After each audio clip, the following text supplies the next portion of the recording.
Hello everyone, welcome to the JKSSB study fast.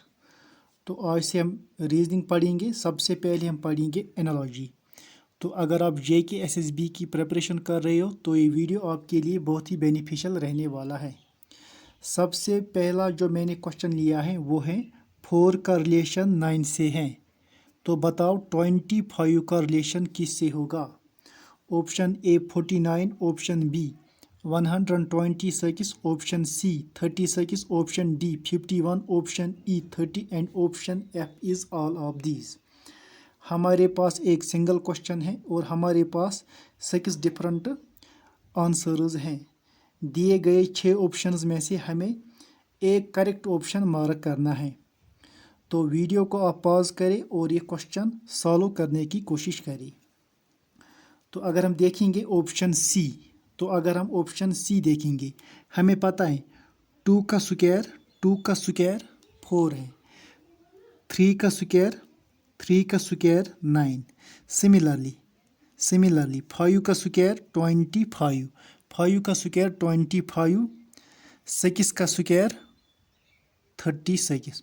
So option C is the correct answer. 2 का square 4, 3 का square 9, 5 का square 25, similarly 6 का square 36। हमने कौन सा लॉजिक लगाया? हमने स्क्वायर का लॉजिक लगाया। हमारे पास 36 आंसर आया। सिमिलरली अगर हम जाएंगे ऑप्शन डी की तरफ, 51 कैसा? 4 इंटू टू हो गया 8, 4 इंटू 2 हो गया 8 प्लस 1 आ गया 9, 4 इंटू 2 8 प्लस 1 आ गया 9। सिमिलरली यहाँ पर भी मल्टीप्लाई 2 करेंगे, 25 इंटू 2 प्लस 1, 25 इंटू 2 प्लस 1 आ गया 51। हमने कौन सा लॉजिक लगाया? हमने मल्टीप्लिकेशन का लॉजिक लगाया और हमारे पास option D that is 51 answer आया। अगर हम ऑप्शन ई देखेंगे दैट इज़ 30, ऑप्शन ई 30 कैसे? हमारे पास 4 है, अगर हम 4 को ऐड करेंगे 5 तो हमारे पास 9 आया। 4 को हमने ऐड किया 5 और आ गया 9। सिमिलरली अगर हम 25 को ऐड करेंगे 5 तो हमारे पास 30 आ गया। हमने कौन सा लॉजिक लगाया? हमने यहाँ पर एडिशन का लॉजिक लगाया और हमारे पास 30 आंसर आया। अगर हम ऑप्शन ए देखेंगे, ऑप्शन ए हमें पता है 2 का स्क्वायर 4, 2 का स्क्वायर 4, 3 का स्क्वायर 9। देखो यहाँ पर हमने क्या किया, 2 के बाद जो प्राइम नंबर आता है वो है 3 और उसका स्क्वायर।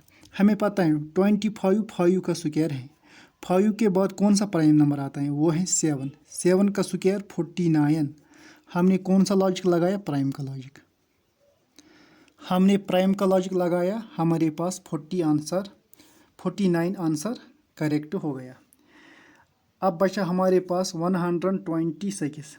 हमें पता है 2 का स्क्वायर 4।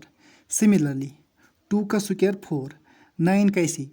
2 क्यूब प्लस 1, हमें पता है 2 क्यूब 8 प्लस 1 आ गया 9। यही लॉजिक हम यहाँ पर भी लगाएंगे। हमें पता है 25 किसका स्क्वायर है? 5 का, 5 स्क्वायर 25। अब हम करेंगे 5 क्यूब प्लस 1, हमें पता है 5 क्यूब 125 प्लस 1 आ गया 126। हमने कौन सा लॉजिक लगाया? क्यूब का लॉजिक लगाया और हमारे पास 126 करेक्ट आंसर आया। तो हमारे पास एक सिंगल क्वेश्चन था। हमारे पास ऑप्शन ए भी करेक्ट हुआ by prime logic, option B भी करेक्ट हुआ by cube logic, option C 36 भी करेक्ट हुआ by square logic, option D 51 भी करेक्ट हुआ बाय मल्टीप्लिकेशन लॉजिक और ऑप्शन ई 30 भी करेक्ट हुआ बाय एडिशन लॉजिक। तो अगर ये सारे ऑप्शंस ठीक हैं तो हमारे पास option F all of these भी ऑटोमेटिक करेक्ट हुआ। तो हमारे पास एक सिंगल क्वेश्चन था और हमारे पास 6 डिफरेंट ऑप्शंस थे और हमने 6 के 6 ऑप्शन लॉजिकली करेक्ट कराया। तो यही प्रॉब्लम होता है एनालॉजी के क्वेश्चंस की। हमारे पास एक क्वेश्चन होता है और हमारे पास मल्टीपल आंसर हो सकते हैं, लेकिन प्रॉब्लम यह है अब इन 6 ऑप्शंस में से हमारे पास कौन सा ऑप्शन करेक्ट होगा। देखो, सबसे पहले हमें देखना पड़ता है प्रायोरिटी लिस्ट। प्रायोरिटी लिस्ट में सबसे पहला जो नंबर है वो है प्राइम का। अगर हमारा ऑप्शन प्राइम लॉजिक से सॉल्व हुआ, देखो यहाँ पर ऑप्शन 49 ये हमने प्राइम लॉजिक से सॉल्व किया। जैसे कि यहाँ पर 2 स्क्वायर 2 के बाद हमने 3 लिया। 3 क्या है, 2 भी प्राइम है, 3 भी प्राइम है। इसी तरह 5 भी प्राइम है, 7 भी प्राइम है। ये हमने प्राइम लॉजिक से सॉल्व किया। तो यहाँ पर ऑप्शन ए करेक्ट हो जाएगा, बाकी सारे ऑप्शंस गलत हो जाएंगे। तो यहाँ पर ऑप्शन ए करेक्ट होगा। इन केस अब अगर ऑप्शन ए नहीं होगा तो हमें जाना पड़ेगा फिर क्यूब और स्क्वायर पर। मान लिया हमारे पास ऑप्शन ए नहीं है तो हमारे पास ऑप्शन बी वो है ये 126। क्यों, यहाँ पर हमने क्यूब का लॉजिक लगाया। तो यहाँ पर फिर दूसरा प्रायोरिटी लिस्ट में क्यूब का लॉजिक है। अगर क्यूब के लॉजिक से भी आंसर नहीं आएगा तो हमें जाना पड़ेगा स्क्वायर पर। जैसे कि यहाँ पर ये स्क्वायर के लॉजिक से हमने ये आंसर पाया। इसी तरह अगर स्क्वायर से भी नहीं, फिर मल्टीप्लिकेशन, डिवीजन, फिर एडिशन, सब्ट्रैक्शन, और हमारा क्वेश्चन लास्ट में इलॉजिकल भी हो सकता है। हमारा क्वेश्चन इलॉजिकल भी हो सकता है। इलॉजिकल के क्वेश्चन हम आगे पढ़ेंगे।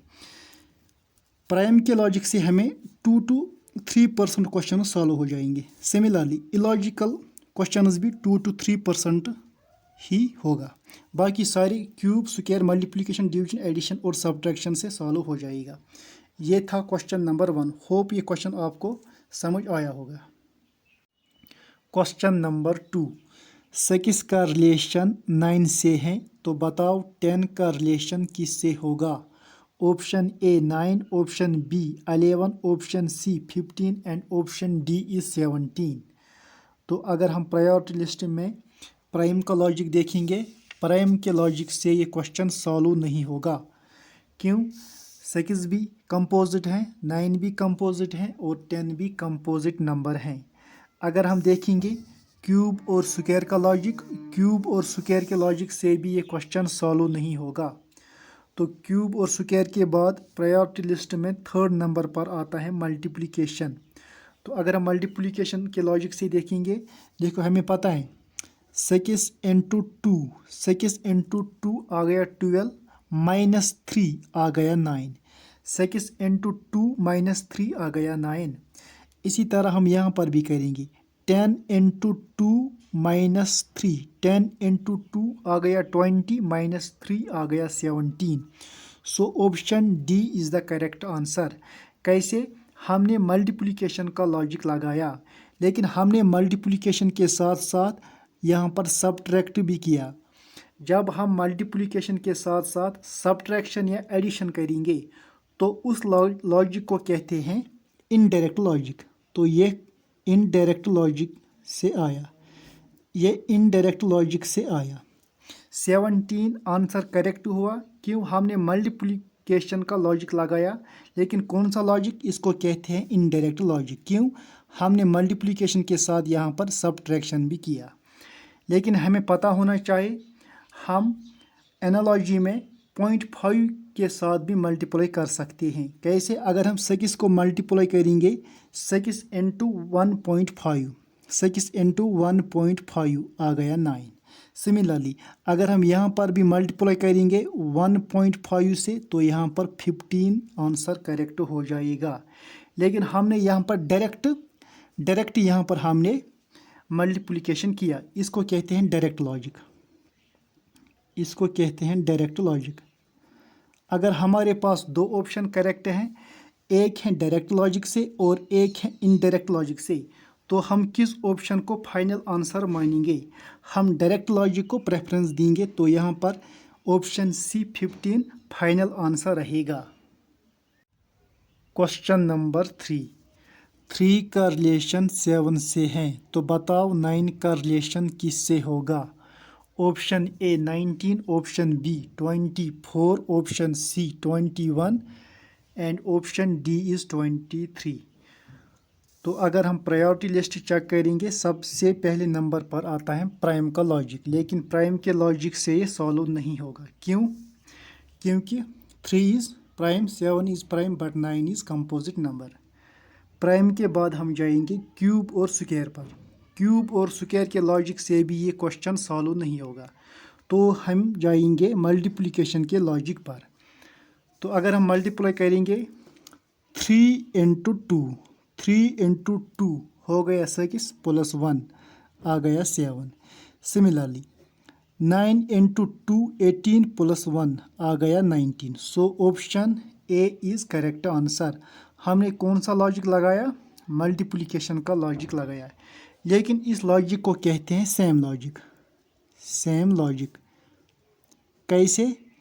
जो हमने यहाँ पर किया डिटो हमने वो यहाँ पर भी किया। कैसे? यहाँ पर भी हमने मल्टीप्लाई 2 किया, यहाँ पर भी हमने मल्टीप्लाई 2 किया, यहाँ पर भी हमने प्लस 1 किया और यहाँ पर भी हमने प्लस 1 किया।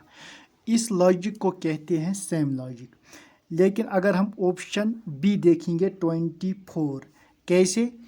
3 इंटू 3, 3 इंटू 3 आ गया 9, 9 माइनस 2 आ गया 7। अगर हम यहाँ पर भी मल्टीप्लाई 3 करेंगे, 9 इंटू 3 27, 27 माइनस 3 आ गया 24। इस लॉजिक को कहते हैं similar logic. Similar logic, similar logic क्यों? यहाँ पर हमने मल्टीप्लाई 3 किया, यहाँ पर भी हमने मल्टीप्लाई 3 किया, लेकिन हमने यहाँ पर सब्ट्रैक्ट 2 किया। यहाँ पर सब्ट्रैक्ट 2 नहीं बल्कि हमने सब्ट्रैक्ट 3 किया। इस लॉजिक को हम कहते हैं सिमिलर लॉजिक। अगर हमारे पास दो ऑप्शन हैं, एक ऑप्शन आता है सेम लॉजिक से और एक ऑप्शन आता है सिमिलर लॉजिक से, तो हम किस ऑप्शन को फाइनल आंसर मानेंगे? हम यहाँ पर ऑप्शन ए दैट इज़ 19 को हम फाइनल आंसर मानेंगे, क्योंकि ये आया सेम लॉजिक से। इस वीडियो में हमने 3 डिफरेंट क्वेश्चंस किए। आगे हम प्रैक्टिस क्वेश्चंस भी करेंगे। अगर आपको वीडियो पसंद आया तो लाइक, कमेंट, शेयर और सब्सक्राइब ज़रूर करना। Thank you.